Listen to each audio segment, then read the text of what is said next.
What is the expression for energy in simple harmonic motion? We know the total energy in simple harmonic motion is the sum of kinetic energy and potential energy. Kinetic energy K equal to half mv square, that is equal to half m omega square a square sin square omega t plus phi, because v, the velocity, is equal to a sin omega t plus phi. And we know the value of K, that is equal to omega square into m.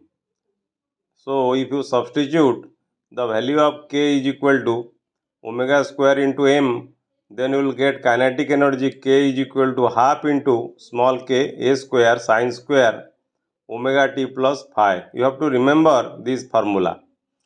Then the potential energy, which is a function of x, ux is equal to half k x square, that is equal to half k a square cos square omega t plus phi, because the displacement x is equal to a sin omega t plus phi. So the total energy is equal to kinetic energy plus potential energy. You add the two energies, so that will be equal to half k a square. If you take common, in the bracket you have cos square omega t plus phi plus sin square omega t plus phi.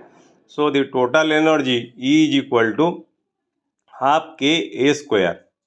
The total mechanical energy of a harmonic oscillator is independent of time. You have to remember that the energy is independent of time, and this can be shown by this graph. If you plot a graph taking time along x-axis and energy along y-axis, you will see the total energy is independent of time, that is the total energy E equal to constant. And if the kinetic energy will increase, then the potential energy will decrease. You see in the green curve the kinetic energy, and the black curve is your potential energy, and you have to remember the formula of total energy equal to half k square. So this is a very important formula to solve various problems. Thank you.